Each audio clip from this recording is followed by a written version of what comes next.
really apologise because I've got to speak in English. So, another case study from the festival that I know best. If you had been at the Edinburgh International Festival this year, you would have seen in the programme for the performance you were at an introductory paragraph about the festival that said something pretty astonishing. The fact that the 12 major festivals in Edinburgh that are held there each year generate over £261 million, that's 313 million euros of additional tourism revenue for Scotland, and that they sustain the equivalent of 5,242 full-time jobs. The Edinburgh International Festival was founded in 1947. Its founders believed that the festival should, as they said, provide a platform for the flowering of the spirit. But they also recognised that if the festival succeeded in its artistic ambitions, it would create a major source of revenue for Edinburgh and for Scotland. They were obviously right. The €313 million figure is additional tourism revenue generated by the festivals for the whole of Scotland.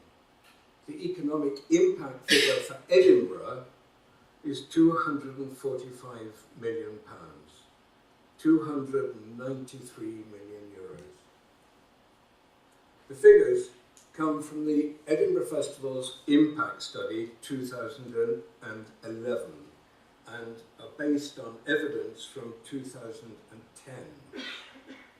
The economic impact was assessed according to principles laid down by the Treasury, the Finance Ministry of the British government, which mean that only the economic contribution which is genuinely additional has been considered.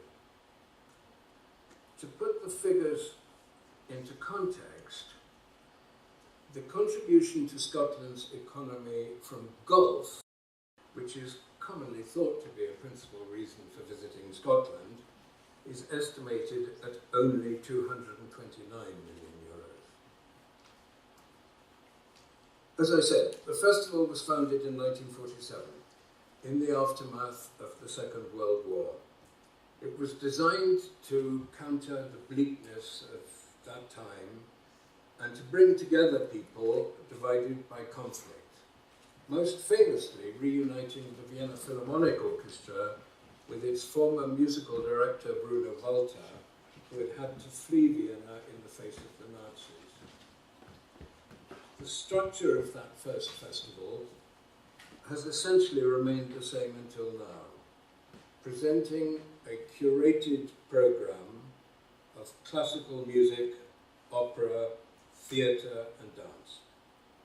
In that first year, 1947, 8 groups turned up to perform uninvited.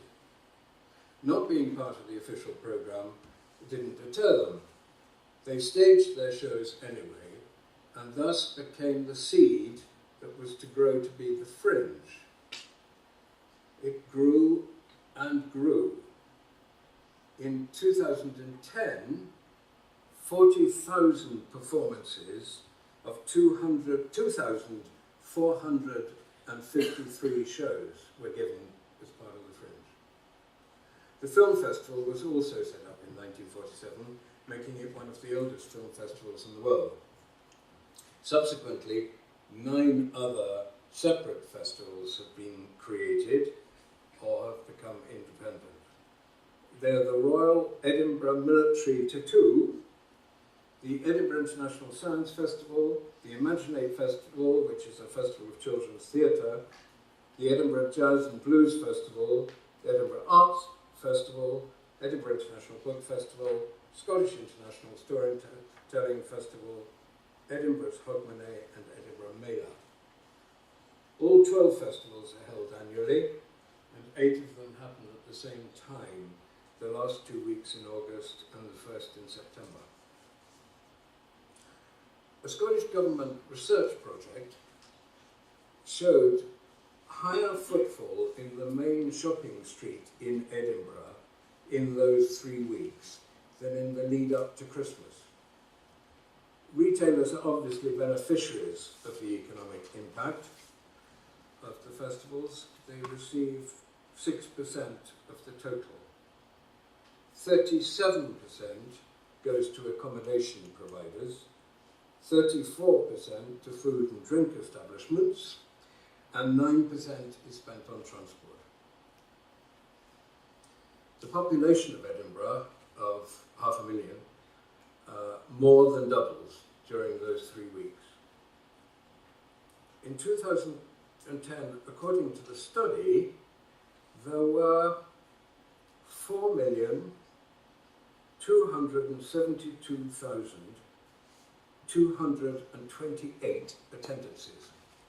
That figure sounds suspiciously accurate to me because it includes both ticketed and free events, and I'm not quite sure how they were that accurate. The number of paid attendances, though, was 1,008,390.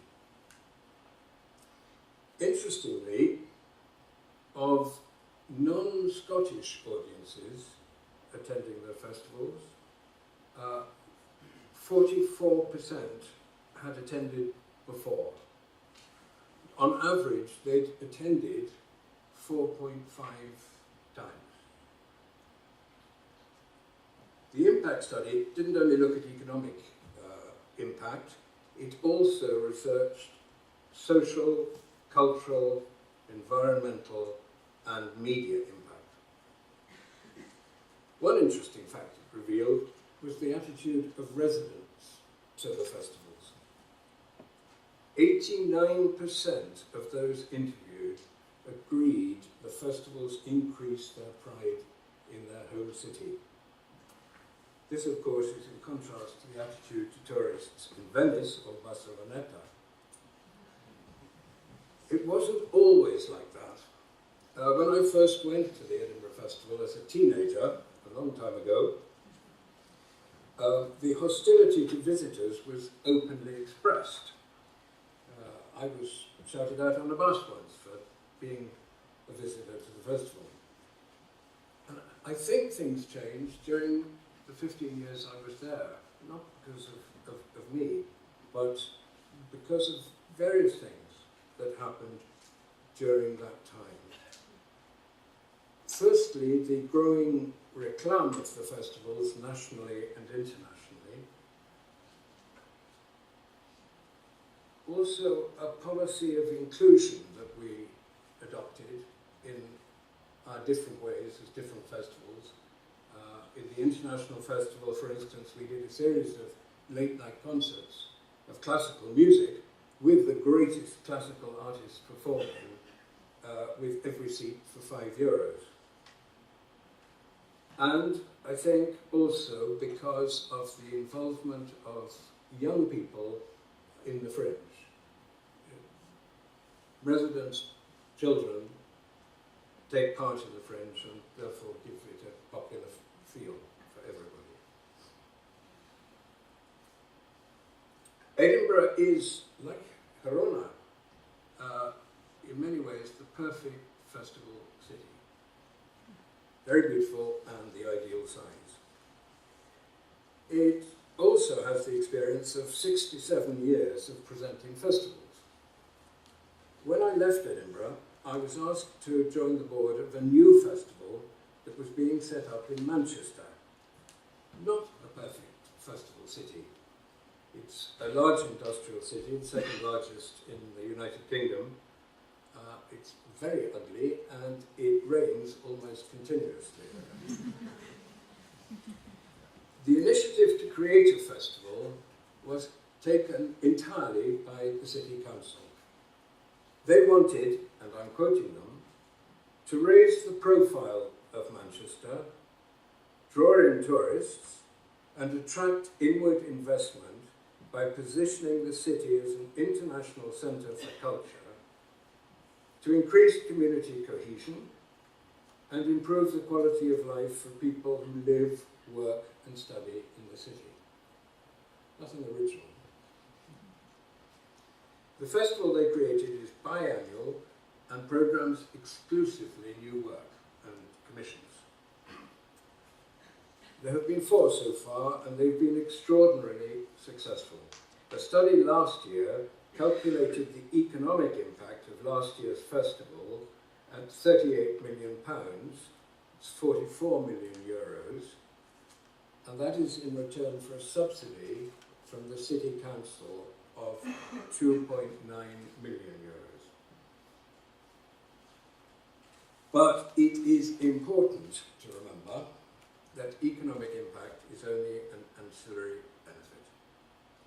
Both studies carried out on it in Edinburgh, one in 2004 and the other that I've been quoting, explicitly emphasise the paramount need for quality and innovation.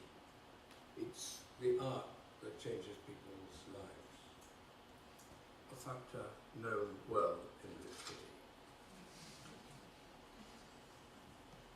We are at a moment of potentially huge change in the concept of what the Performing Arts Festival should be. Obviously, digital technology offers all sorts of untold opportunities and, of course, some threats.